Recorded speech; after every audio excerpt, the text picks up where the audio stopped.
guys already know this is the main one tapping in all the way from H-Town, Houston, Texas. I'm here with my boy T.A.G.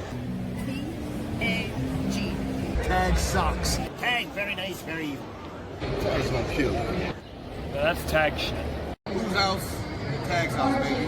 The only thing we're gonna do is take over, baby. Oh, it's true. It's damn true. Free fall as I die through the kaleidoscope in my mind. No rope up to climb. Gotta remind myself that I'm fine. Mama, I don't really.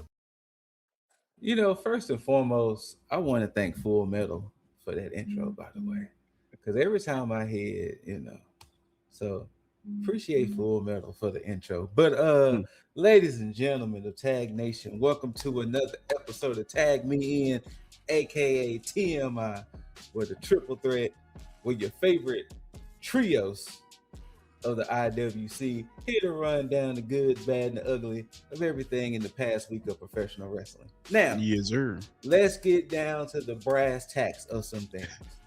As you can see, myself, the commish, Scooper, Scooper, feminine, and as you can see, the name has changed. You know, it's no more two-belt Scoot or two-belt ScooterRay. Say the full name.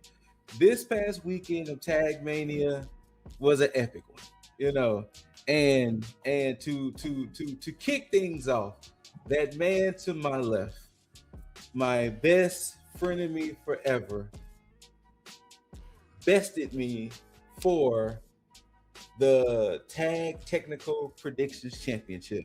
So symbolism wise, I will be passing this on to him, but hopefully the next time you see him, he will have it. But let's give a big congratulations for Lip Dizzle for getting that Tag Predictions Championship from your boy. When 364 days, people. 364. That's when I didn't know it was that close, because when I was doing the numbers, I was like, wait, it's like really? And I was like, holy shit. One day shy of a full year, I got bested for that Predictions Championship. But you know what? It's fine. I'm not angry. I'm not sad. I'm not bitter. But more importantly, you're probably like, but hey, Scoot, you was two-belt, Scoot. What happened to the Predictions Championship? Well, that beautiful, handsome human being that goes by the name of Jaeger Bombastic, so fantastic, wrestled this from me. And not only did he win, he handily won. And now, it wasn't like that. For those who are new to this, and for those who have been here, as you know, Jaeger has not had this championship in 4 years. It's a soft spot for me, but yeah, so it's true. It's damn true. Tag Mania, showed up and showed out, and he is your new Tag Predictions champion. So once again, round of applause. Thank you. But gentlemen, how y'all feeling? How y'all feeling after this week of Mania, the fallout, everything? How y'all feeling after this weekend and week of wrestling so far? It has been a roller coaster. I know those of you who watched the my reaction video for night one knows how I felt at that point.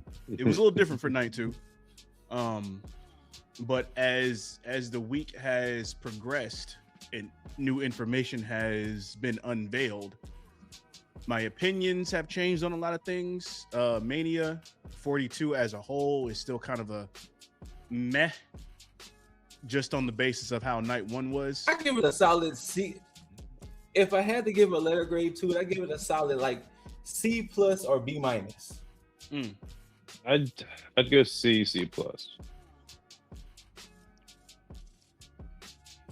Yeah, because night two definitely helped. Oh, 100%. If it wasn't for night two, boy. Oh, it would have been a night very bad show. Now, overall, To just round off the winners, of course, on Saturday, the Uso Knights, you know, that is Jimmy and Jay Uso That's the and name. Blood Knight gets the victory over Speed and Division. Speed gets the last laugh by diving on Paul from the ring to the announce table. Jacob Fatu gets the dub over Drew McIntyre. No, wait. Jacob won with the moonsault. Yeah, Jacob gets the dub over Drew McIntyre in their unsanctioned match. Nikki Bella could not compete. I told you. Shut up. so she replaced herself with the returning Paige, and Paige and Brie Bella are your new women's tag team champions. Becky Lynch with some aid of some shenanigans. She is your new women's Intercontinental champion due to the returning Bronson Breaker. Right. Gunther beat Seth Rollins. Arguably the match that had one of the best build-ups. I know, Loki. We're almost done with night one. One of the matches that had one of the better build-ups had possibly one of the shortest run times, but Liv Morgan beat Stephanie Vaquer for the Women's World Championship. And in a shocking twist of whatever the fuck the booking, Cody Raheem Rhodes retains over Randall Orton. And it was like, what? Why? In night 2, Obafemi handled Brock Lesnar. Actually, I have a theory on why. And seemingly Brock Lesnar had threw up the X. Seemingly he retired. He left his gloves. He left his boots. Mr. Bombastic, why do you think why? Oh, not on the Brockington, but yeah, with Cody. Okay. Oh, Cody. Okay. Well, Penta retained in the 6-man ladder match for the Intercontinental Championship. Mr. Whoop That Trick Willie is your new United States champion. Rhea Ripley bested Jade Cargill for the WWE Women's Championship. I mean, it was no duh, but Finn Balor beats Dominic Mysterio in a street fight, and Roman Jerome Reigns is your new World Heavyweight Champion. But, Jaeger, why do you think Cody Raheem retained over Randall?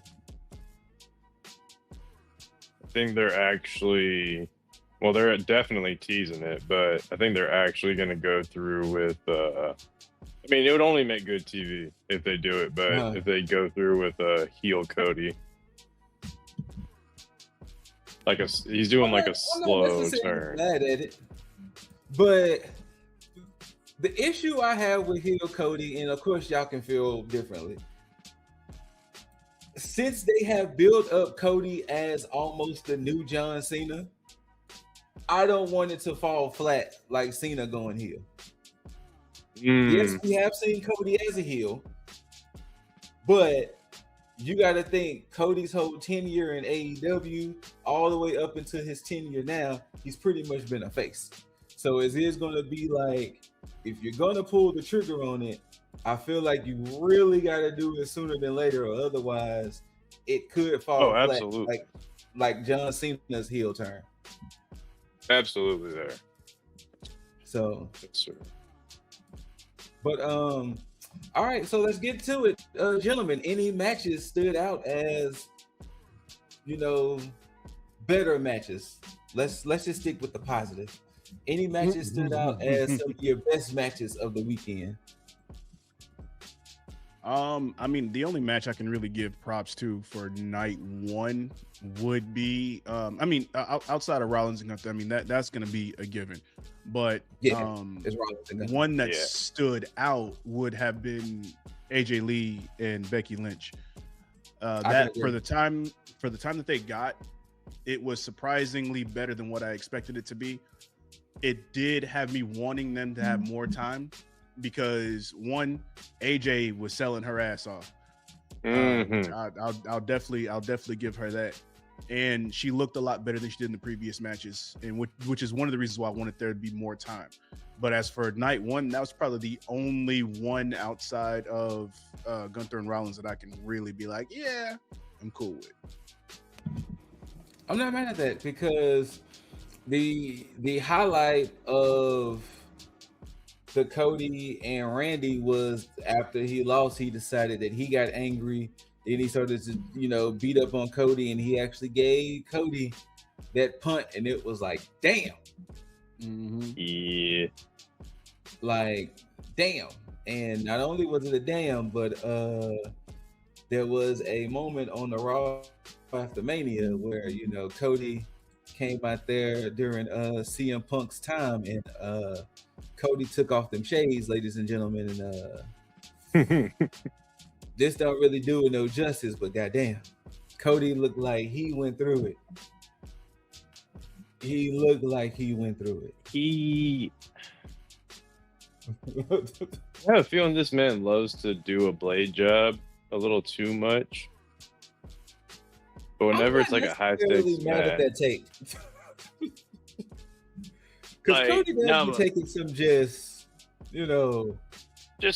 like, I'm not gonna lie, this is what I've noticed about Cody since like All In, because he went up against why am I blanking on his name? But SmackDown GM Aldis. Aldis. Yeah, Nick Aldis. Yeah, for the AEW Championship. Exactly.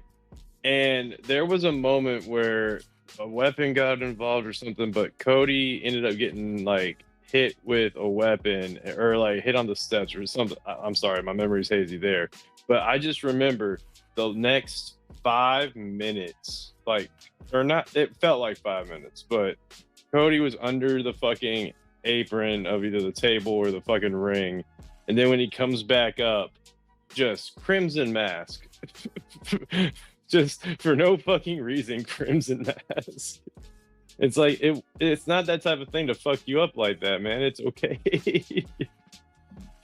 But Cody loves it. He loves it. With that being said, night two, getting him some color. Night two, I love the Oba and Lesnar match, but of course my standout match was a tie between Cargill and Ripley and Punk and Reigns. So those were my standouts for night two. Yeah. What about y'all? The Cargill and Ripley match, it kind of went the way that I said it was going to go, because I was like, they want to put somebody in the ring that's going to help Jade look a lot better than she has been, which I would assume that it was going to be Charlotte, but Charlotte probably, that debunks what I was saying before, because I said Charlotte didn't want to take the L. Mm-hmm. But I guess they're going ahead and calling the audible with fixing the women's division on SmackDown, and they feel that Rhea is the one to do that. Now, I don't necessarily think that that's the case, but I don't necessarily think that that's needed. I think that they can easily build other people up on SmackDown, but hey, Rhea being anywhere, I'm not really necessarily mad at it, but it does kind of mess up the whole situation with Jade getting her own faction. But hey, right, WWE's in WWE. But yeah, the main event for night two exceeded expectations. That match was damn near perfection. It was, and I'm here for every bit of it. They gave that shit time. They gave that shit emotion. They gave that shit the story. Punk as much good. Time as Reigns looked fantastic. Other matches got. This night two as a whole had a lot of matches that gave matches time. So either they listened to the backlash, no pun intended, or this was always the plan for night two. But if that's even the case, then, why the fuck did night one have to suffer? And that's what I was about to get ready to say. Well, why did night one? Because shout outs to Narcolepsy Boy. He said Malik Kelly for those. He said I felt like I was watching two different companies. You know what I'm saying? It felt like it was two different companies between night one and two.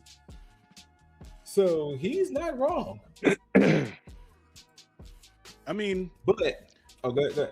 I think. No, I mean yes, it I think felt like the both, same yeah. across. It Yeah. just the only thing that I came out of night 2 with, because I mean we had the whole marketing shit and ads on night 1, and we had the same thing on night 2. But night 2, I had PTSD from that fucking commercial break fucking image that we got.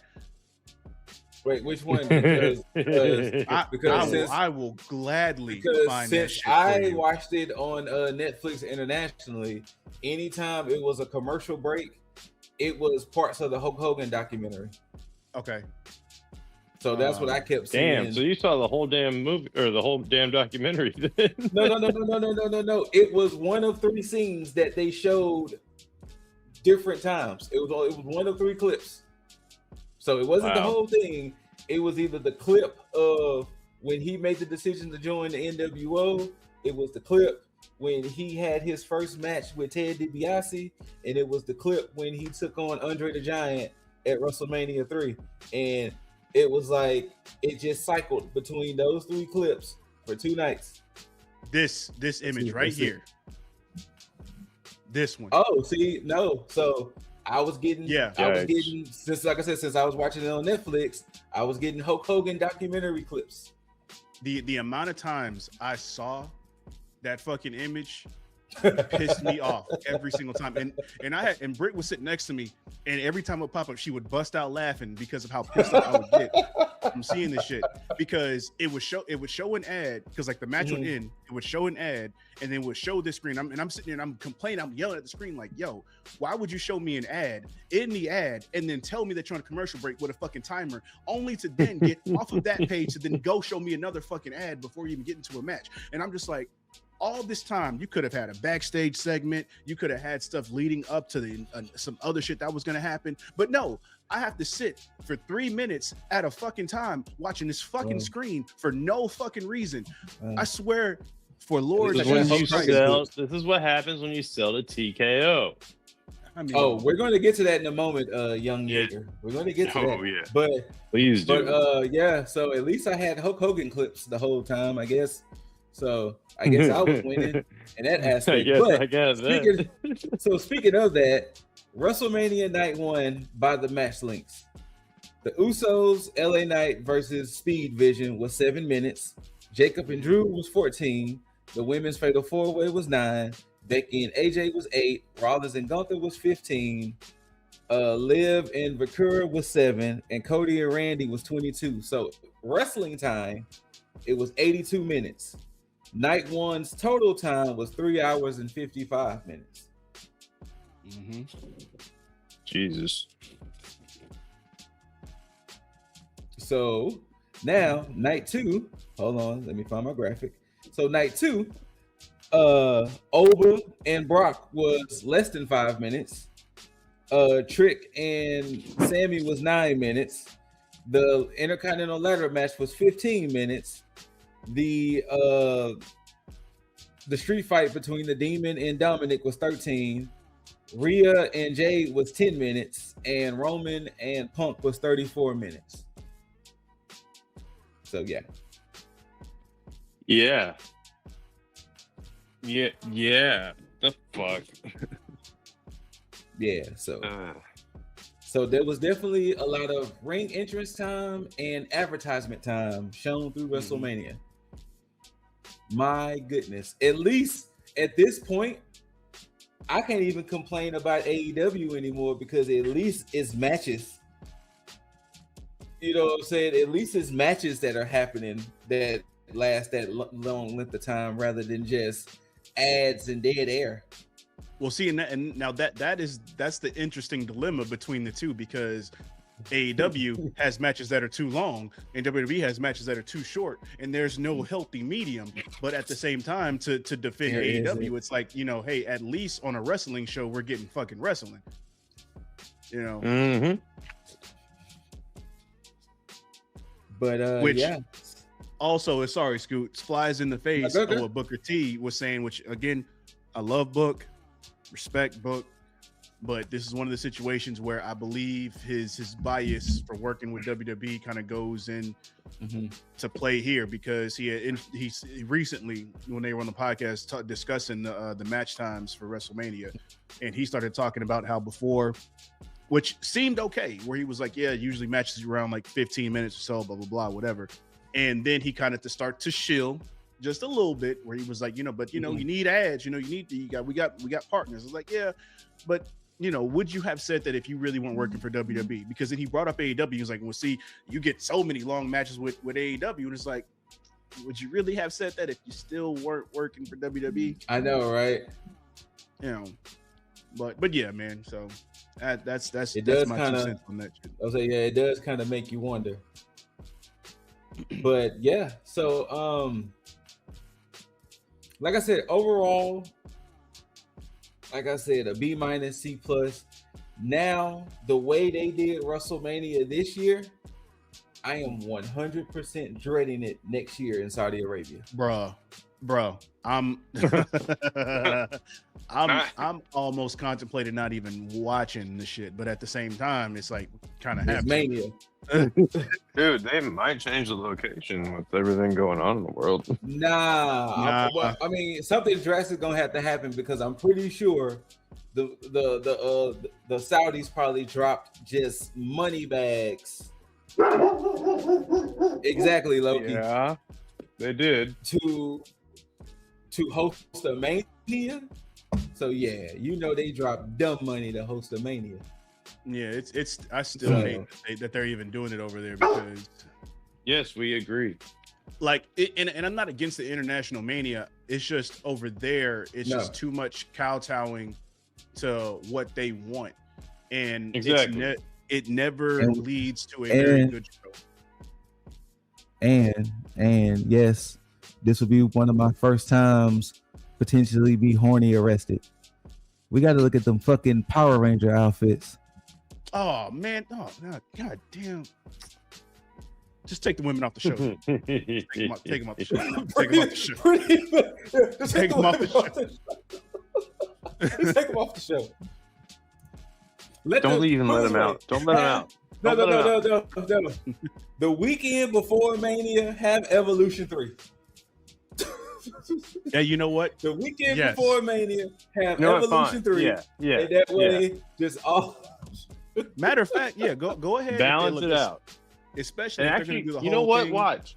Do a viewership count and watch how many people watch the Saudi show versus that. If they continue the same shit by splitting the weeks between Stand and Deliver and WrestleMania, just do Stand and Deliver and Evolution on one weekend, and then do Mania weekend that next or 2 weeks after that. Give me all the women on one show with all their outfits included. I am here for it. Give it to me, please. And look, I'm not saying it to be put in horny jail. I'm saying it because it's been on record that some of the women have said that those suits are suffocating. I mean, you gotta think. Yeah. There you go. He's a humanitarian. No. If we're being fair and honest, Naya is the only woman who wears a lot of clothes like that. That's true. This is true. So you have to think. Think about what we saw with Cargill and Ripley, and you now got to put them in Power Ranger fits. Yeah, I don't want to do that to them. Nah, it's unfair. It's inhumane. It's unfair. Could you imagine putting Stephanie Vaquer in one of those?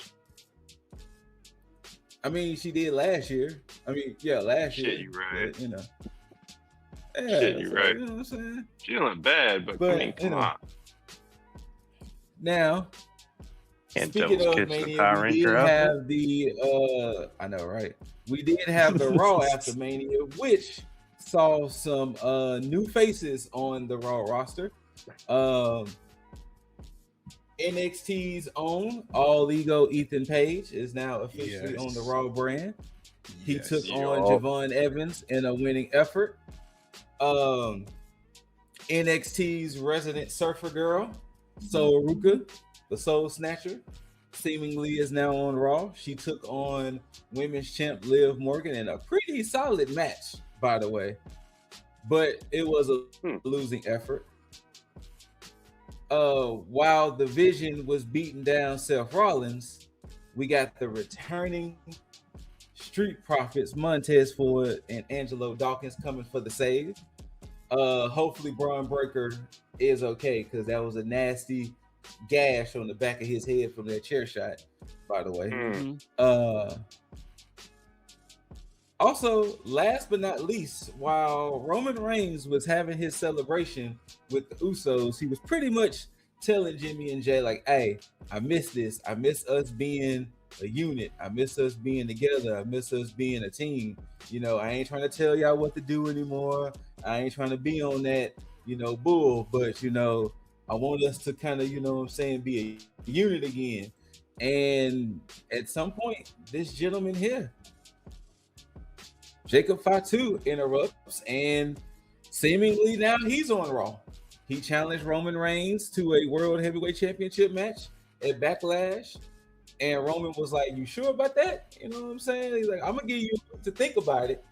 But, hey, it seems like Jacob Fatu has now switched, and he's on Monday Night Raw. Also, they announced for next week that Joe Hendry is doing a concert on Raw. So I'm going to assume that Joe Hendry is on Raw.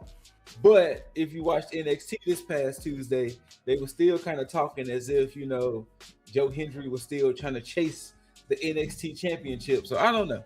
Maybe come next week, we'll see. Because Michael Cole did say, you know, I think he's a Raw superstar. So we shall see. You know, it's interesting. And okay. Yeah, go ahead. No, just with the bloodline situation, because it's interesting in the image that, you know, with how they used to have the colors of black and red, now they're in black and white, almost like, you know, NWO-esque, and now you got Jacob Fatu in the black and red. Yeah. The Samoan werewolf, you know, ironically wearing wolf pack colors. You know. I don't know if that was by design or not. I'm not mad at Jacob Fatu, but hold on. We got to clap it up for that one. That was actually some pretty fly correlation there. Yeah. Because I just noticed it looking at the image, because I knew Roman was wearing what he was wearing, but then the Usos both wearing, you know, the 42 jersey. But then I looked at the image, I'm like, wait a minute. Yeah, that's why my head cocked when I was looking. I was like, wait a minute, this is interesting. But yeah, man. I don't know if that was by design. WWE cooking in a way that I don't see, but yeah. Now, speaking of WWE cooking, I don't know if y'all got a chance to check out NXT, but seemingly 3 superstars may be getting called up. Keanu Carver took on Joe Hendry. And remember what I said about Hendry potentially being a Raw superstar? Keanu Carver beat the shit out of Joe Hendry. Damn. Like knocked him out and everything. Like knock him out, savagely ground and pound. He beat the shit out of Joe Hendry. So, okay. Tatum Paxley took on Blake Monroe in a casket match. Tatum Paxley wins. So seemingly maybe Blake may be getting called up. Maybe she may be on SmackDown. Maybe she may show up next week on Raw. And hold on, let me get the image, because the image is pretty fucking gnarly. Sol Ruka took on Zarya in a last woman standing match, and Sol didn't. Yeah, so the ending spot of Sol getting pushed off the scaffolding, she didn't hit the tables correctly, so as you can see her head hitting that one. But that's how that match ended. So I'm thinking to myself, Sol Ruka, Blake Monroe, and Joe Hendry all met some violent ends to their NXT career for their send-off. Like, thank you for your service, but yeah, you're gonna take this violent end. And Sol did reveal that she had to get, I think, like 12 stitches in her head or something like that. So Jesus. Yeah, hopefully Sol is okay. Hopefully she's okay. But yeah, so some very violent ends for Sol Ruka, Blake Monroe being in a casket, and Joe Hendry getting seemingly knocked out. So, thank you for your service, but deuces. Thank you for your service. Get the fuck out. So, with the addition of Ethan Page, Sol Ruka, and Jacob Fatu to the Raw brand, can y'all kind of guess or feel how WWE is potentially maybe moving the Raw after Mania? I mean, I will say now, one, after Mania, and then two, also with the additions that we got on the Raw after Mania, the mid-card Intercontinental Championship landscape is looking extremely promising right now. They pretty much have now being there too. Exactly, and right now it seems like they have every archetype that they need. You know, they got Ethan Page now with the chicken shit heel. You know, you got your high flyer. Well, you technically had your Kofi Kingston, Shelton Benjamin-esque high flyer in Javon. You have your luchador. Well, you have multiple luchadors now in Penta and Dragon Lee, and at this point Rey Mysterio. You got your Umaga heavy type in a Rusev. You know, you are looking across the board right now, and anybody can. And you still got a Dominic and a JD McDonough that could slide in as well. And it's just looking good. It, like, now at this point, I'm like, shit, Penta could lose this belt tomorrow, and it would all make sense. It would be fine. How do we feel about this man seemingly is now on the Raw roster? He first came out, he pretty much got the adulation from the crowd, and he said the ruler is here. And so I guess he's seemingly announcing that he's going to be on Raw. And I guess too, after the post show, because he did call out Roman Reigns on the post show, and even Roman Reigns answered back. Actually, I'm gonna let y'all talk about Oba first, and I'm gonna ask a question about Roman Reigns. So Oba officially being on Raw, seemingly. I mean, he's been on there, but I mean, it works. Well, he was really going between both shows. You know, they made it a point known that he was a free agent. Oh, gotcha. Okay, well, yeah. This either way, fine. I mean, this. I mean, in my opinion, this is fine. It's gonna work, but they definitely have to do it the right way. I mean, there's only one route for Oba, especially if you're if all right. Because of what transpired here and at Mania, there's only one way that you can go about stuff with Oba, because and this is more so akin to Brock Lesnar, because again, just like Undertaker, just like a Bret Hart, and in this case Brock Lesnar, there's not going to be another Brock Lesnar. But in order to take the spot of where Lesnar would have been, is where Oba is. So what you do is you essentially mirror what Brock did in a way. So the next step, not mad at that, would be King of the Ring, because that's what Brock did. Brock came in, he didn't did any mid-card title. He came in, he ran roughshod, and then after demolishing everybody, King of the Ring, and then he won King of the Ring. And that would also give Oba his guaranteed title match. Exactly, which would probably more than likely be at SummerSlam. And so you can easily go ahead and have him and Roman go at it at SummerSlam and just put the title on Oba. And speaking of, so on the post show, Big Rome, you know, he heard the chance of them chanting Oba, and he pretty much said, which it's funny in retrospect to hear it, but he was like, you know, no more of this part-time. Go ahead and make room for me, because I'm gonna be here all summer. And then my initial thoughts was, well, what about the fall and the winter? I was about to say, that still kind of sounds part-time. The fall and the winter, you know, like so seemingly Roman is going to be on the show every week, I'm assuming up until SummerSlam. So yeah, you know, he had to put that asterisk. He's gonna be full-time asterisk from now until the summer. Yeah. Yeah, asterisk. Fall, that fall, that's where the asterisk falls off. It's like, oh shit, part-time clock That's out. why they call it fall. No, I'm kidding. See? Pretty much. That's why they call it the fall. What else? I don't mind Street Profits being back in the fold because Raw was in desperate need of some tag teams. So I'm glad about Street Profits being back.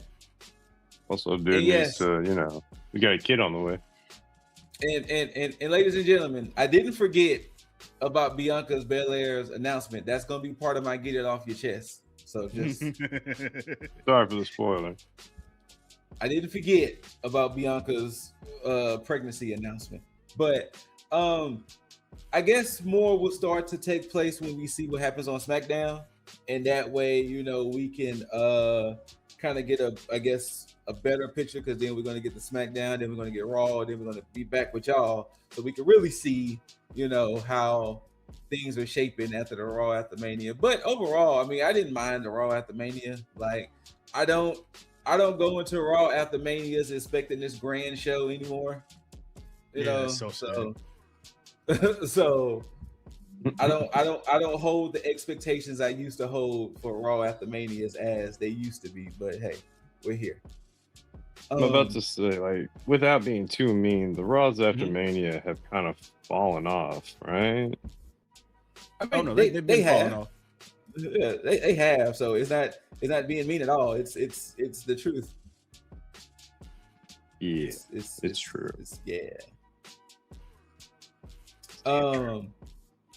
Speaking of, I guess we'll go ahead and get into this. Actually, you know what? We'll get into some AEW before we get into the TKO situation. This Wednesday on Dynamite, it was a pretty solid episode. MJF came out there. He was like, "Hey, Darby, son of a bitch, I want my title back." You know what I'm saying? You punched me in the dick. My shoulders was up. I want my belt. And then, Kevin Knight comes out there, and Kevin Knight. You know what's so funny to me with Kevin Knight? I actually started to really like Kevin Knight, but he comes off as too damn cool. Like, he is so damn cool when he just talks that it'd be like, get serious, Negro. But pretty much next week, him and MJF for the TNT Championship. And I'm kind of wondering, are they gonna pull that trigger on MJF becoming TNT champion? They might. Like, are you opposed to it? Not necessarily, because everything MJF does is almost a means to an end. So if he does do it, it's gonna be a reason. True. Yeah, I think that's what's throwing me a little bit, because it's like, why? Yeah, because my thing is like, if that was like, if you still gonna hold the title, why not just keep, like, unless you're just doing the job for Darby, which, I mean, hey, cool, but it's just like, go home for a little bit, man. Exactly. Go home for a little bit. Doing the Moxley thing, bro. I like the fact that it's the continuation of, hey, I was screwed, so on and so forth. Because, I mean, granted, his shoulders weren't pinned to the mat. I'm just gonna say it, Darby was pulling his neck up a little far, but hey, it really did. It gives credence to the situation. I think it was that excitement. Yeah, which is fine, and I'm cool with the storyline stuff. But the addition of Kevin Knight and the TNT Championship, I don't know. And then I guess I'm gonna reserve the judgment on it until I see how this plays out, because I'm just more confused than anything. Yeah. Well, I guess to bring even more confusion, and we'll get to more confusion later. Jericho finds the Hurt Business. Nope, sorry, Hurt Syndicate. My apologies. I still have my Hurt Business shirt still in there, so I'm sorry. The Hurt Syndicate as his new tag team partners to take on the Demand on Collision. Okay, fine, cool. Tommaso Ciampa will be getting the title shot against Darby Allin in the main event. We also have Brody King defeating the Blackheart Leo Rush. And then Brody King gets on the mic and was like, "Hey, whoever walks out as champ, you know what I'm saying? Your boy wants next." So Hikaru Shida defeated Told Mina y'all with the Shirakawa, Champa. right?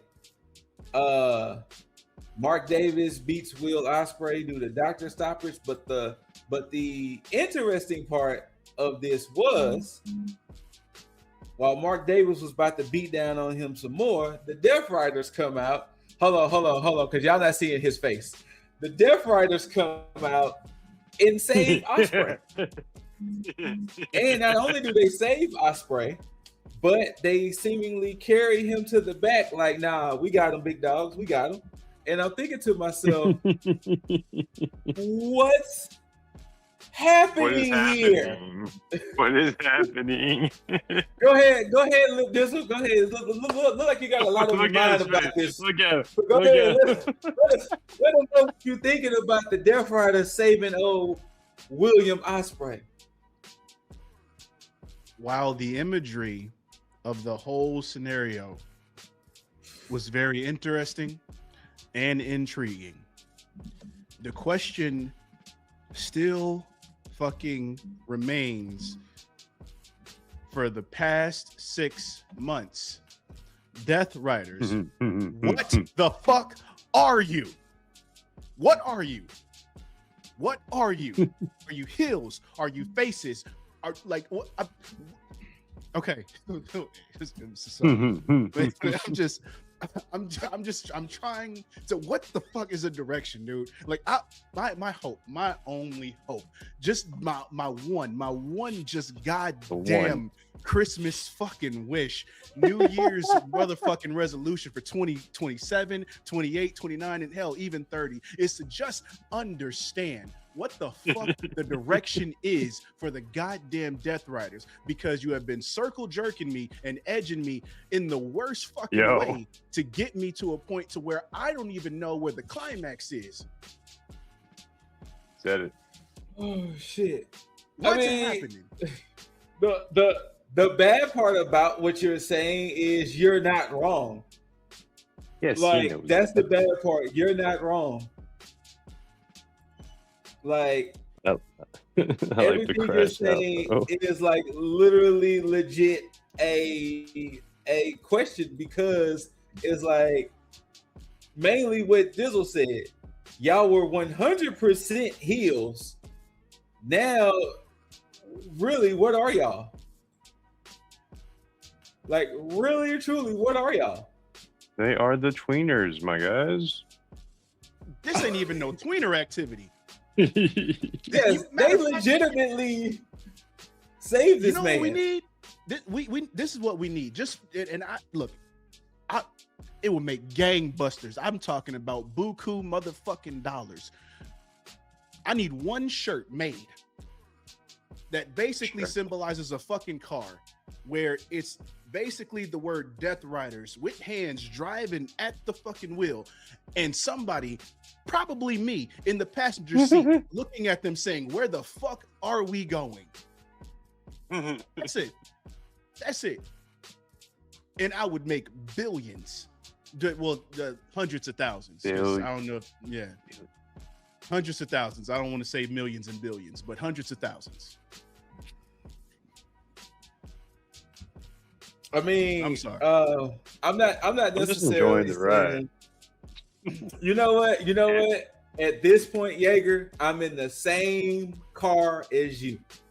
I'm just enjoying the ride at this point, because I don't know where we're going, but fuck it, let's find out. Everything we have predicted about the Death Riders, we have been wrong. Wrong, So, sir. I'm just in the car, like, hey, you missed your turn. We're not going there. All right.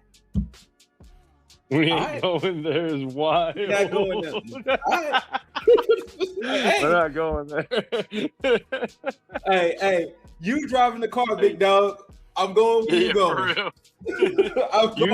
You tell me, sir. Matter of fact, Oh my you God. ain't even got to tell me. I'm just in the car at this point, big dog. Just cut the music back up. I'm just in the car at this point. Let me out this motherfucker. I'll walk. I will walk. I'll walk. I'll walk. I know where I'm Wild. going. I know where I'm going. Shit. Insanity, sir. Oh man. But yeah, at this point, and shout outs to the man you saw in one of the men you saw in the intro, Samoan Joseph, who once again blessed us with a drop. He did return. He took on what's his name? Cody Troon, and that was a squash. You had But to yeah, look up the it's good name. to see. No. Yep, it's good to see Samoan Joseph back. I want to be a little respectful. I want to be a little respectful. No, I would have just said I don't know. But the main event, Darby taking on Tommaso, and Darby did say what I somewhat predicted he was going to do. He did say he is going to defend that championship every week until his body just gives up. Yeah, you called that down the fucking middle for sure. Yep. Sure did. Now, who picks the bones? I don't know, but it probably might be MJF. Because when Darby came out there, MJF did come out there and was like, I want my title match. And Darby told MJF something interesting. He flipped the script. He said, what are you going to give me in return? What am I going to get for you getting a championship match? And, Max got to think on it. It was like, oh, shit. So, but him and Tommaso had them a banger. Oh, that match was fantastic. Goodness. Yes. For a TV match? My goodness. Yes. My Yeah, I know. Darby and Tommaso put on a banger, but ultimately Darby won by the sharp. Oh no! Ooh, sorry. So sorry. The Scorpion Deathlock, not the sharpshooter. The Scorpion Deathlock. Well, that's And from that, Brody did come out and was like, "Hey, Darby, I wasn't lying when I said I was proud of you." So next week, This pissed me off. This pissed me off. I was so fucking mad about this shit. He already Because- said he wanted next. Right. Hold up. Right there. Right fucking there. The Halloween would promo? No. What Scoot just said. Why would you be so redundant as to say one thing after one match and then come out and say the same fucking thing? It's like you basically, because what he said when he ended his match the first time was perfect. It was like, hey, I agree. I do agree. yeah, but you come out and you say, hey, well, Tony, you should just went out there and said next week, or I got next. I'll see you and then next walk week. The fuck Yeah. off. Yeah, I got next would have been good.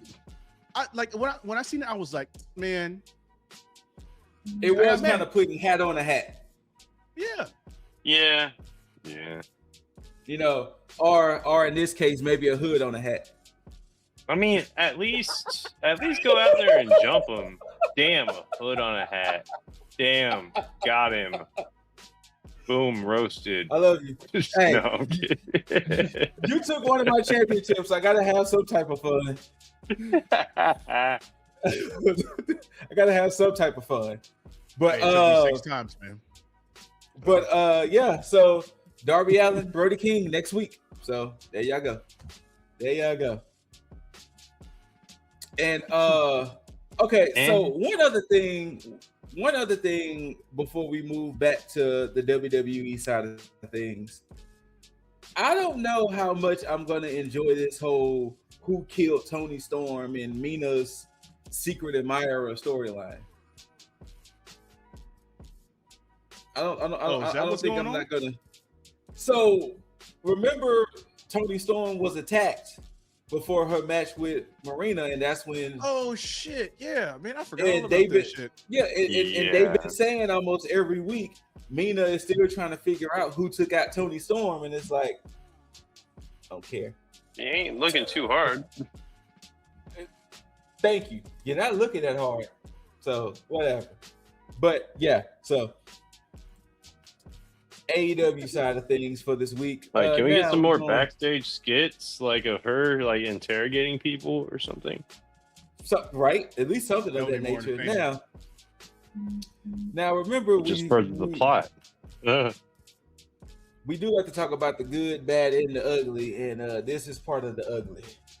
So TKO president Mark Shapiro pretty much confirms that TKO has full control of the creative.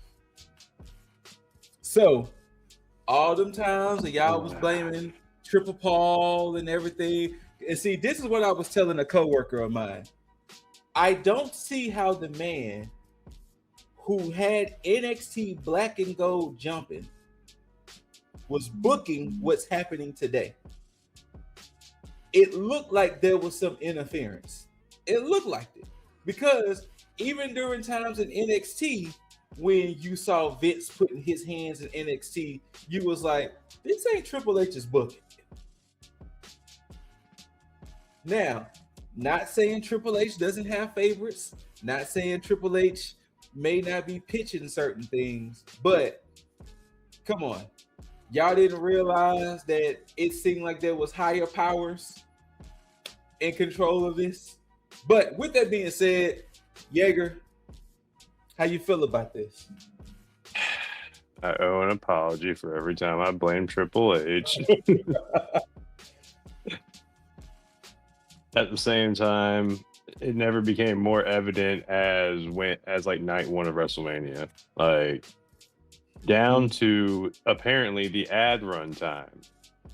Like they got this shit controlled. Like, I'm sorry, Paul, but for blaming you for some bad booking recently. But damn, bro. I really That's hope one that's an insane. So you're telling me you signed a whole company over with no creative control? Like not even 50-50. Well, None of that. I don't think that was the initial plan, because remember they signed with Vince full intact, because Vince had 51% at first. Yep. And then when everything happened there, then that extra went over to damn. Yeah. What if this was a hostile takeover by TKO? Well, this is the reason why we're getting so much marketing shit going on. This is why everything looks like the UFC right now, as far as just branding. Absolutely on that. But yeah, it's fucking. All right. With that being said, Dizzle, go ahead. What you? No, man. What you got on? No. Wait, all right. Well, but before I get these bars off, just context. Do y'all know about the furthering situation with the Cody and Randy Pat McAfee stuff? So Dude, the last I heard, I'm so sorry. I fucking forgot how much that pissed me off. I'm sorry. Go ahead. Last I heard, they pitched for Randall to win. Mm-hmm.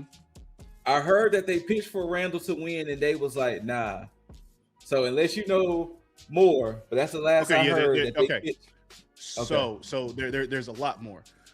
So Pat was not originally the person who was going to be on the phone. Okay, who was it? It was between two people. It was either going to be Kevin Owens and Aleister Black. I believe it was going to be more Aleister Black, because even if you look in the segments prior to that, he was always in the background. So not to interrupt you, but I did see that the storyline that was pitched was Aleister was trying to bring out 09 Orton, and Orton was going to be like, nah. They were supposed to have a match to where Randy proved he wasn't 09 Orton, but then in the end, haha, I got you, bitch. I am 09 Orton again. You know, so that's what I heard. Yeah, and that's where the punt kick would have came in. Yeah. Yeah. So that's where the punt kick and stuff would have come in, because that would have been him being like in the realization of, yeah, this is who I am. So the Pat integration and all this was Ari Emanuel call. And I'm assuming, because now this part I don't know, but my assumption is that I guess they pitched the idea to Pat, and it probably sounded good, which again, like I said before, everything sounds good. It's just in the place of where it is now, it doesn't make any sense, because it's just like you really don't need that for the feud right now when it comes to talk about the business and stuff like that. Now with the Aleister Black stuff, it makes a lot of sense because he's been there the entire time. So when it comes to like him trying to talk to Sammy about pulling the dark side, or him like having backstage conversations with other people, just trying to have them it all lines up perfectly. So it made sense. And I said that the whole Pat McAfee stuff would have made more sense if they were going to go that route, to something akin to after Mania, after you do the whole storyline between Orton and Cody. Okay, So that makes sense. Now, the whole audible that was called, why everything was confusing at Mania, there was supposed to be a backlash match between Orton and McAfee against Cody and Jelly Roll. I figured. Mania, Pat backed out due to the backlash. Okay. So that's why the plans changed. So now, this is where I talk my shit, because I said from hold on. Do you need the ISO? Oh no. Oh, okay. I was about to say if you need the ISO. I said from the very fucking beginning about, and this to the whole IWC, everybody on fucking social media, fuck Pat this. Let me just ask a question. When did people start hating Pat? Was it because of this situation? Was it him on commentary? To be fair, it had to been this situation, because remember Pat's last hurrah was him taking on Gunther, and exactly.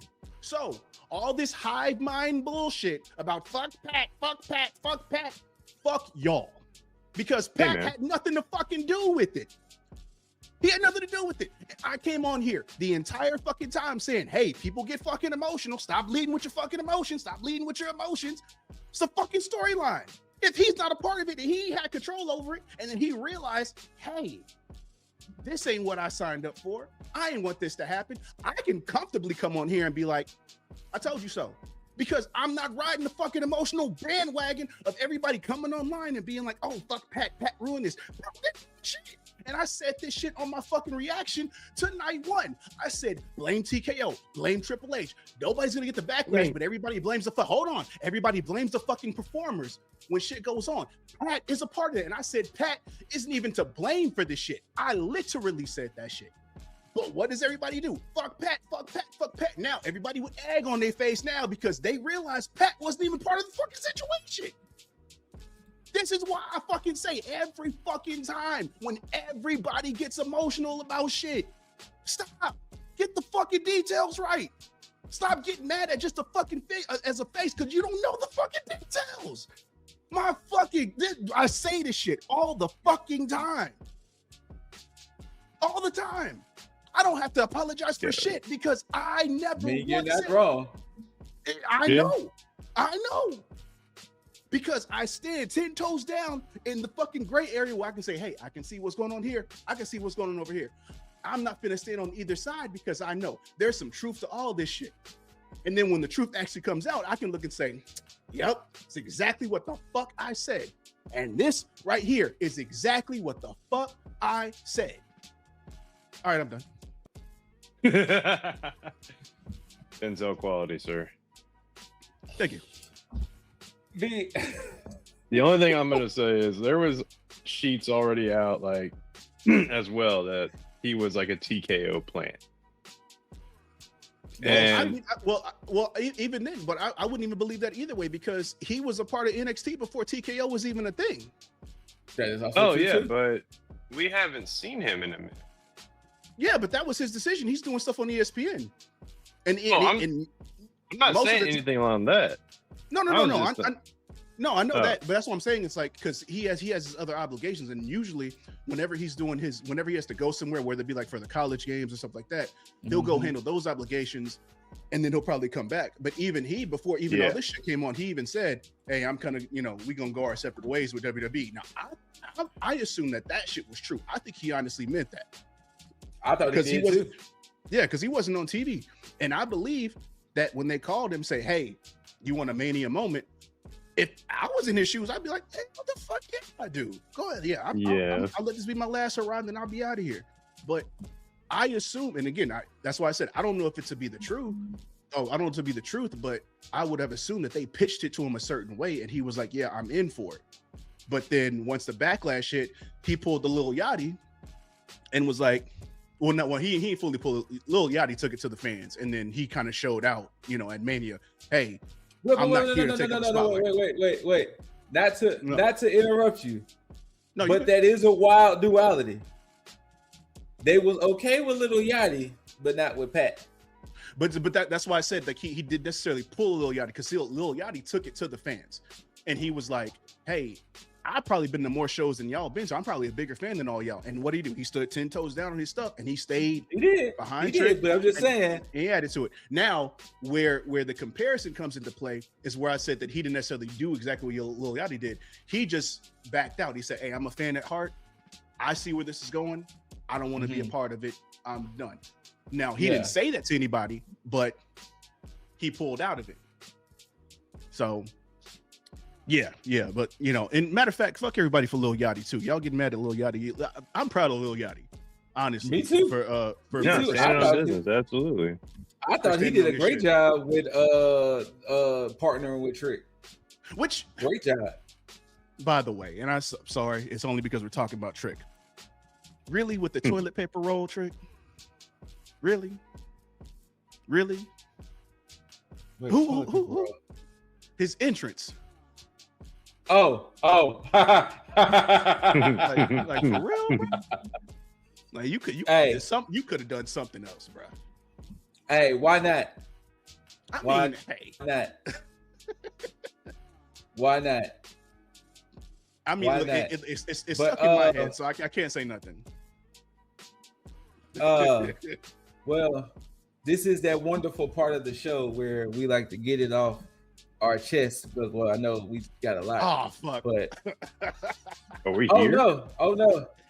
Yeah, we're here. But I have to get it off your chest. But I'm pretty sure this is probably going to be a shared one. Okay. So first, get it off your chest. Hey, fans, y'all got to chill. Oh, yes. Yeah. Okay. Yeah. You're right. Y'all got to chill. There was footage and reports of the wrestlers being hounded at the hotels, the airports, and everything. I understand it's Mania weekend. I understand it's your favorite wrestler, but chill. The one fan who was trying to record AJ Lee and Bailey, and CM Punk smacked his phone out of his hand, and now he's demanding an apology from CM Punk. Fuck you. Absolutely. I'm gonna need to piggyback off. Go ahead. Just on this situation alone. First and foremost, everybody that goes to Mania, you are a wrestling fan. I'm gonna say that now. I'm gonna say that I'm gonna go with the assumption that you know exactly the ins and outs of what, especially if you go to the links of going to their fucking hotel.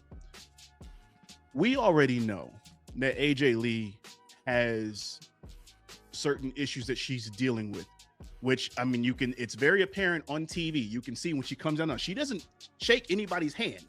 She comes down the aisle, even though she's a beloved face, meaning that there is apparently a situation with her interacting with people. And even in the video, which now I even seen it more, because TMZ has the video that the fan shot. Yeah, I saw both sides. Okay, cool. So then you see on both videos, Bailey is walking with AJ Lee. And at first I thought they were just hugging at first when I seen the first video, but it was actually just her comforting her, like basically guarding her from the fans and just people in general. And Punk is there standing guard.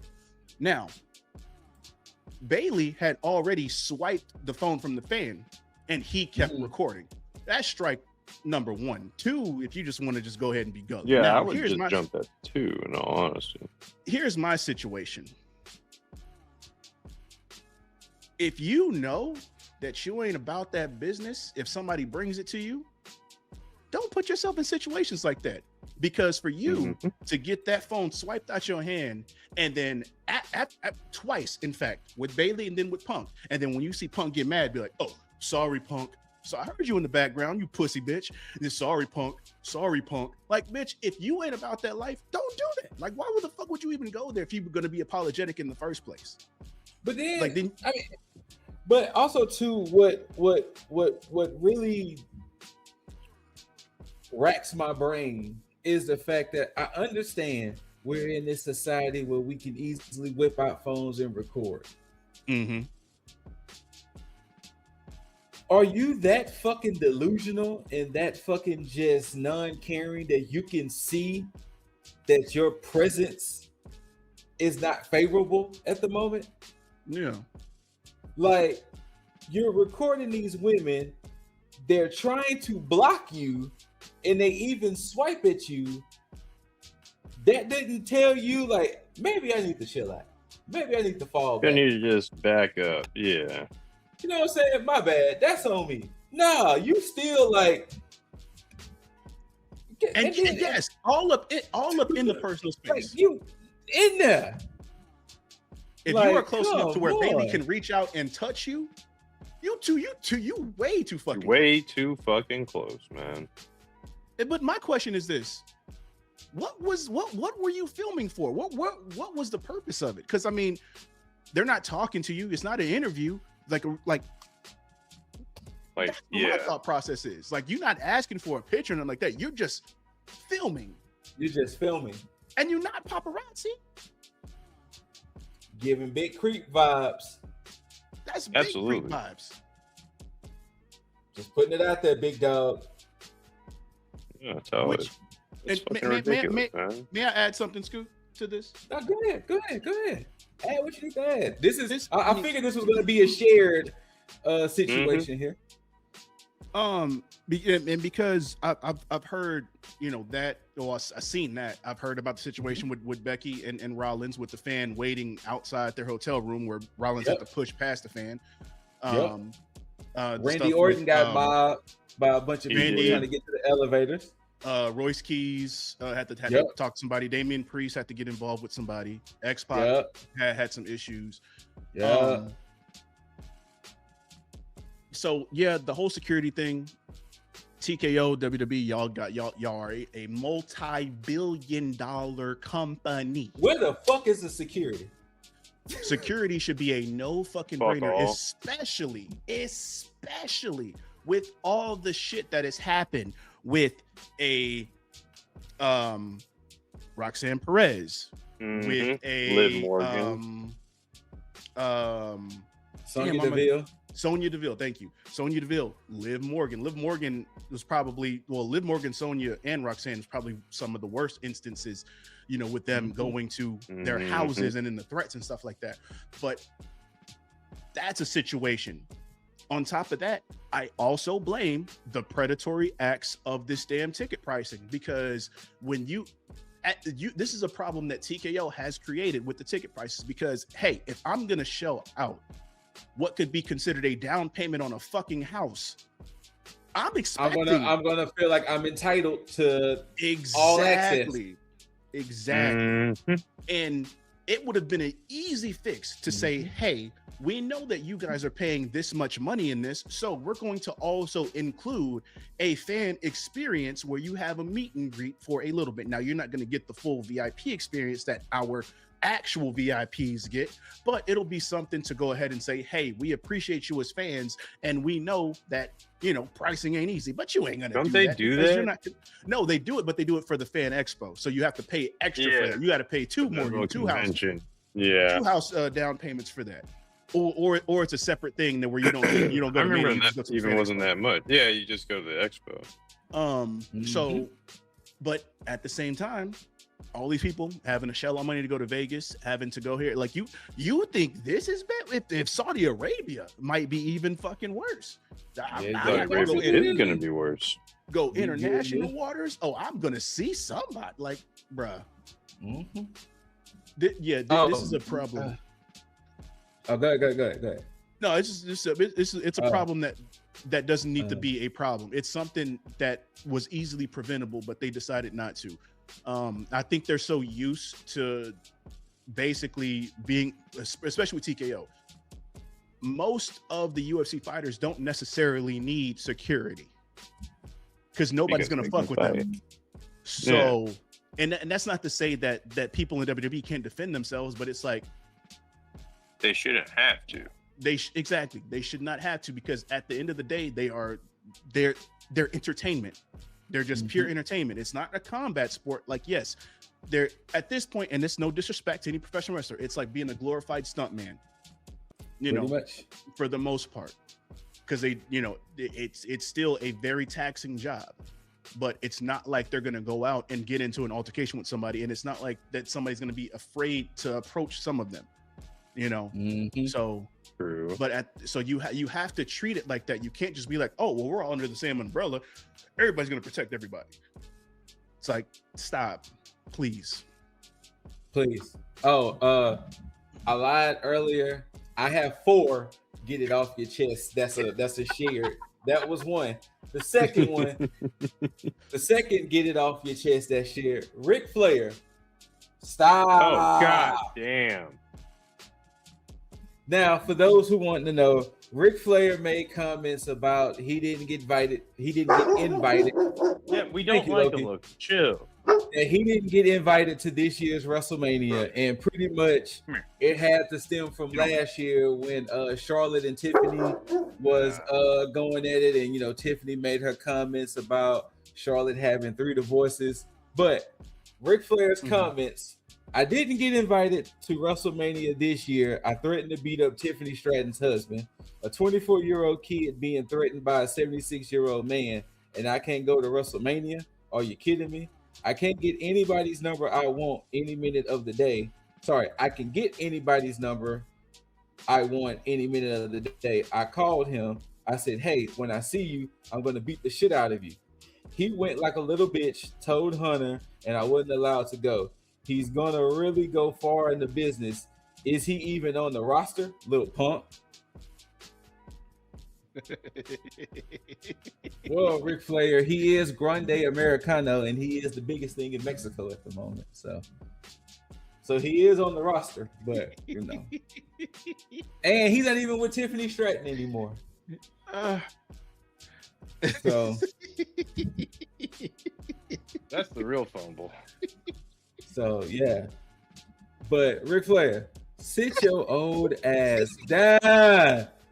Like, dude, what is it with these older dudes with the foot and mouth disease?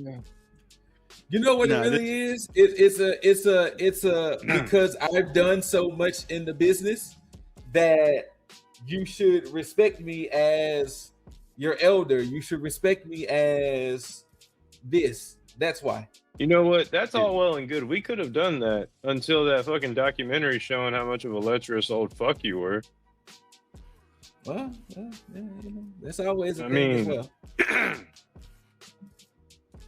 Like, cool. Like, you want that idolization, bro. You've been exposed. You're a fucking pest. Yeah. Dizzle, you got anything before we go to get it off your chest, number 3? I laughed at this hysterically. I'm not mad at old Flair. Because here's the thing. Flair. No, I'm not mad at him. I can't be. And here's why. And because look, I saw the backlash on this shit online, and I'm laughing like, bro, why is anybody even entertaining this? Just let the old man yell at clouds. Exactly. I look at Ric Flair like a senile grandpa. That's just he said he's had a long ass life, and he just be saying random shit. Just like this is let him yell at clouds. Because and I get now some of the shit that he said was sound in mind. Now, do I agree with it? Nah. But some of it was sound in mind. This is him talking about the whole Charlotte Flair stuff and the whole shit with Tiffany. Like, bro, that was like 2 years ago. Like you talking about this shit and like, hey, cool, whatever. But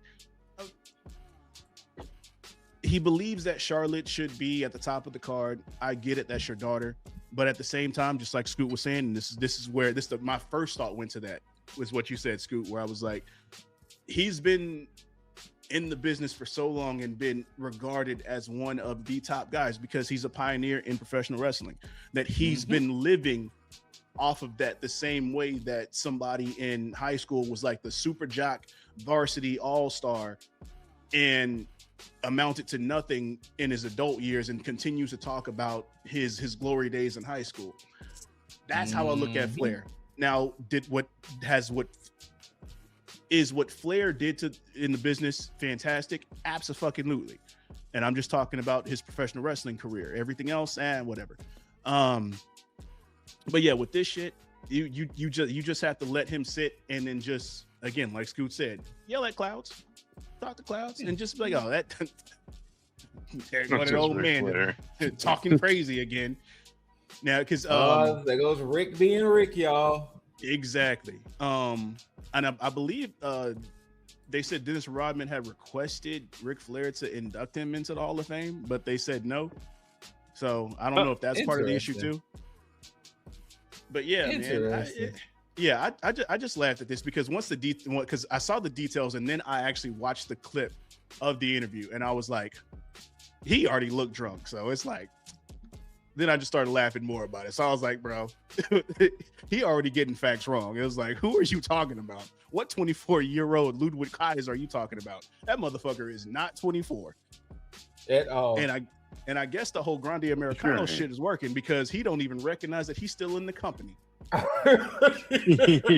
There's like, guess that. All right. The images may be hard to see, but if you watched Mania, you saw that Jade Cargill debuted a new move, the Sandstorm, and it is very hold on, wait. Sorry, wait. Yeah, the Sandstorm. Wait. Yes. That's really the name of it? Yes, that is. Please tell me Kenny said something. Let me get there. So she debuted a new move called the Sandstorm, and fans were quick to call out that this is the one-winged angel. I'm going to read you Big Damo. So for those who remember Big Damo in NXT, he was oh my God, what was his name in NXT? Well, he was Insanity. Well, Big Damo is Nikki Cross's husband. So fuck. Exactly. Yeah. I just literally forgot his name just that fast. Hold on, it's gonna bother me, so just give me a second, guys. But he responded, Killian Dane. Killian Dane. So Big Damo, formerly Killian Dane, he said Billy Kid. Oh Lord, Billy Kid did it first in the mid 2000s. I started using it in 08. Kenny Omega started using it all around in 2010, 2011. All variants of the Rubik's Cube. So I'm assuming the original name of this move was the Rubik's Cube. He said, Kenny Omega did it best in my opinion, but there's no point getting mad. Someone could replicate his entire moveset and wouldn't come close. Now, the man who has pioneered the one-wing angel, he did spoke. When I see the moves I do elsewhere, I only take it as a compliment. If somehow I inspired people to use them, I can only be grateful. Besides, seeing the one-wing angel on the WrestleMania ring was kind of neat, right? It's all good with me.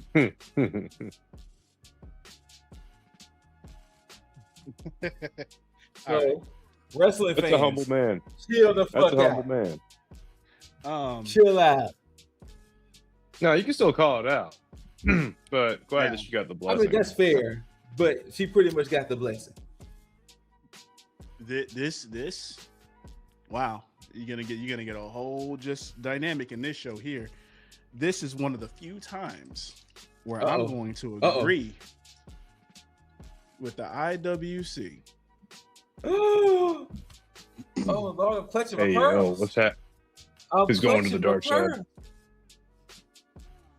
Now, not to the full extent. Not to the full extent. this is a situation here because it's a two-pronged thing. One, you came from a company where Kenny was very prominent, so that is true. You're gonna see people are gonna look at the parallels from that aspect. Now, if it was a situation where she wasn't in AEW and then she was using the move, she could easily be, I'm paying homage, and she can say that now too. But at the same time, people wouldn't make that same parallel. They would be like, hey, well, she saw the one wing, and they would criticize her still. She's not gonna run away from that. Yeah. But it's just the fact that she came from AEW to there and then using that move from one of their an EVP and a top star within the company, one of the pioneer stars in the company. The second thing is that it wasn't used in the same way that Omega, because Omega's One Wing Angel is protected. Now you can go through the whole thing and say, hey, well, because an Ospreay may use the Styles Clash and people kick out of that all the time. I think it's because of how protected that move is, because people have kicked out the Styles Clash when AJ did it. But that is again, this is one of the very few moves. It's one of the most protected moves in professional wrestling, because again, right now, in AEW, only 2 people have kicked out of it. So with this situation, she uses it one time, her first time using it, and Rhea kicks out. 3, I believe, in total for Kenny. Yeah, so, but I'm not mad at it. And, of course, I believe that every professional wrestler is going to give their blessing, because, it's a term of endearment, for them. Hey, cool. Now, I would have hoped that maybe, just maybe, Jade had called Kenny and said, hey, can I use this or something? Because again, just like Killian Dane said, Kenny is the one person who has probably perfected the move, because that move is synonymous with Kenny. It's synonymous with Kenny. Yes. And you may see a lot of people that say, hey, this person did it before. That's cool, but I mean, it's like the same thing with MJF's Heat Seeker. He said he took it from Adam Cole. Adam Cole took it from forgot one of the disgraced Hearts. And then he took it from somebody from an indie show. But it's like, you think of the Heat Seeker, and it's like you think of MJF, and I completely forgot that Adam Cole did the fucking move. Did it have to be a disgraced Heart? Yeah, I can't remember his name, but it's like when his name will pop up. And is it a Teddy Hart? Yep. No, wait. No. It might be. Hold up. But I mean, hell, if we're being fair, let's take the super kick. I was gonna say that too.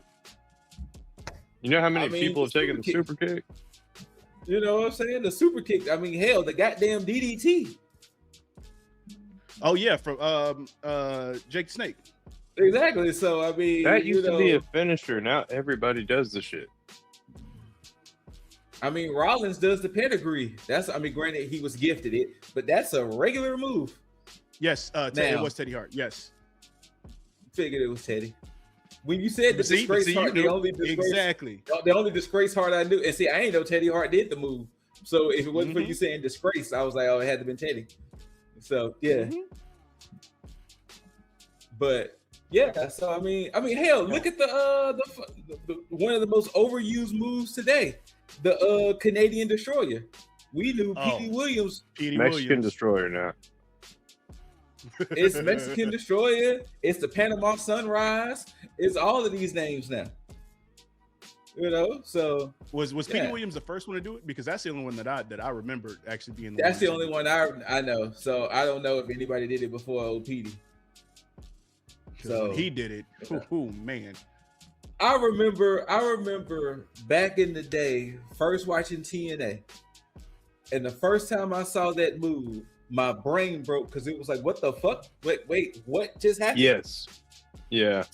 My brain broke because it was like, I'm sorry? Like literally, it took watching it a few times to realize it was a flipping power driver. And I was like, my brain is breaking here. So it's because it was a power driver that was like, Exactly. You're just like, oh shit. Yeah. First time I saw it, I was like, what the fuck just happened? Like, what? Huh? Exactly. It was like, what? But, you know, people are going to be people. People are going to be people. And speaking of people being people,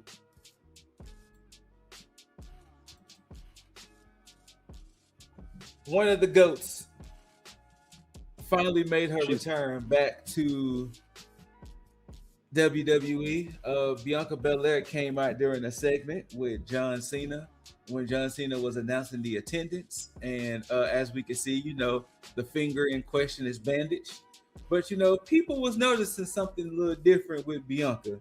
Well, she announced to the world that her and Montez Ford is expecting a child.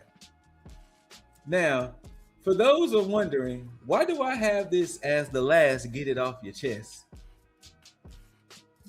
Let's see, where was it? Good old Bleacher Report.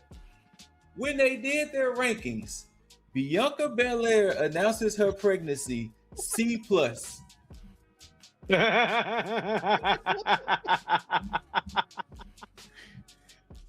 I'm sorry, that's fucking funny. Bleacher Report. Who the fuck are y'all to one, speak on this woman's pregnancy like she ain't the GOAT around here, but two, to rate anybody's pregnancy?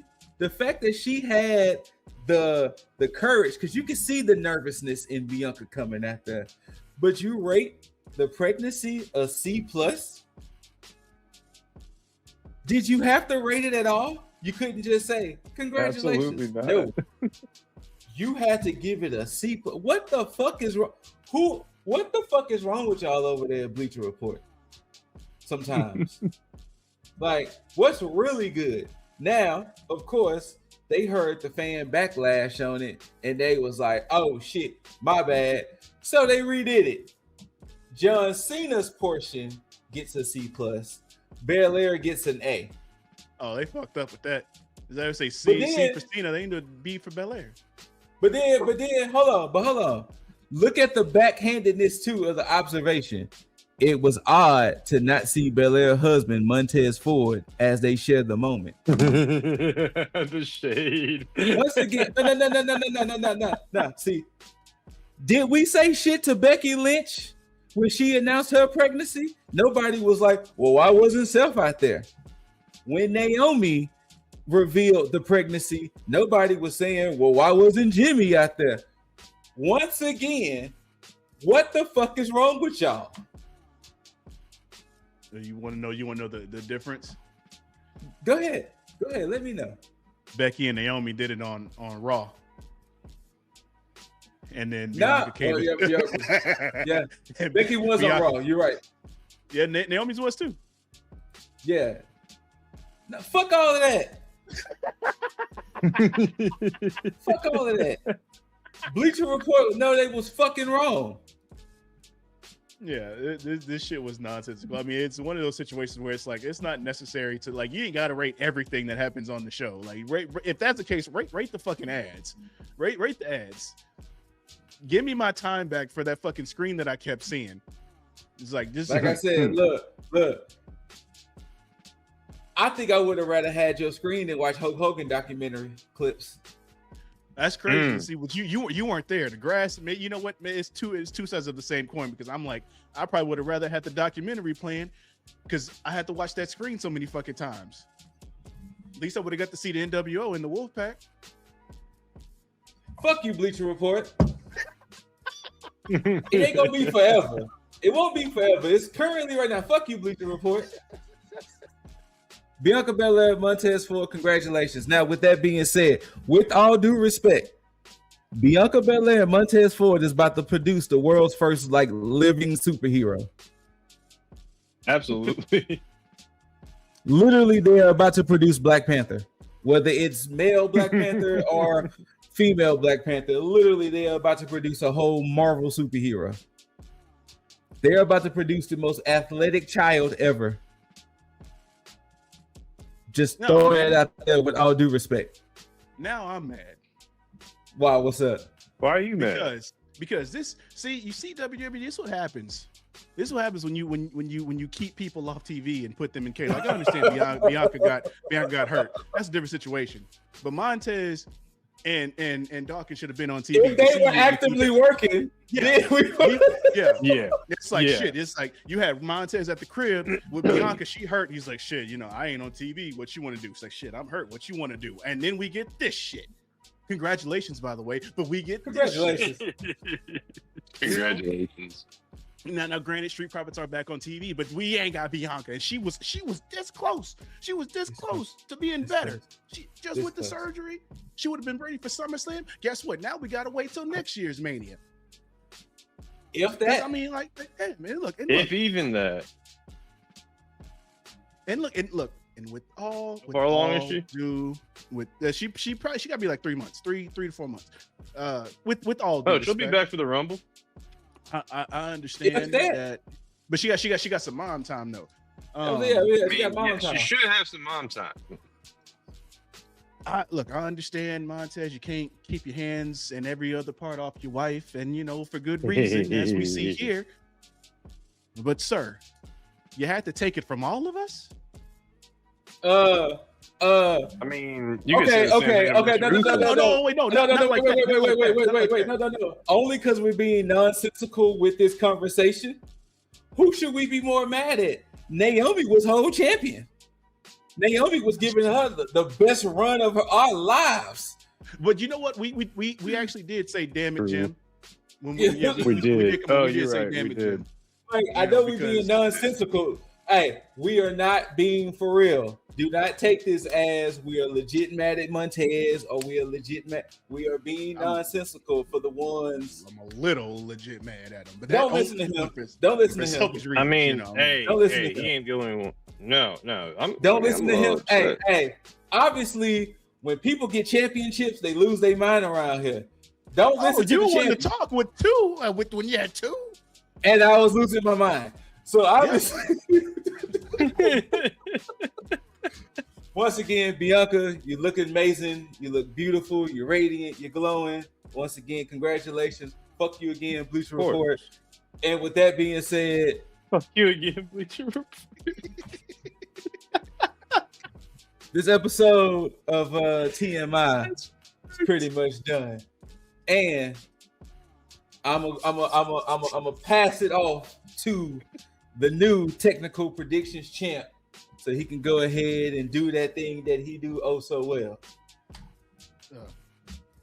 As you can see, people, this was a fun episode. I mean, it was very fun. A polar opposite to when you saw me last, but yes, it was big, man. Of course, whether you loved it, hate it, don't forget to rate it. Thumbs up, thumbs down. Leave all your comments, concerns, questions down below. Leave all your congratulations from myself as well as Jaeger, and leave your condolences for Scoot for his loss. Hey, but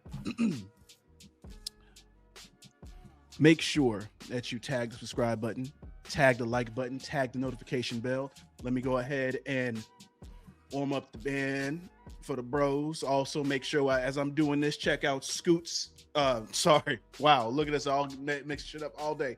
Go ahead and check out Juggs shit. Check out Leo shit, and go ahead with a good old bada bada bada bada bada bada bada bada bada bada bada bada bada bada bada bada bada. And of course, until you see these handsome faces and hear these immaculate voices, we bid you all adieu. And until next time, you beautiful, beautiful, beautiful, beautiful, beautiful, beautiful, beautiful mother effers. Tag the fucketh. Click, click. Out. Dollars make a way to make a change. Gotta be insane to make them same mistakes again. So I'm switching lane to lane.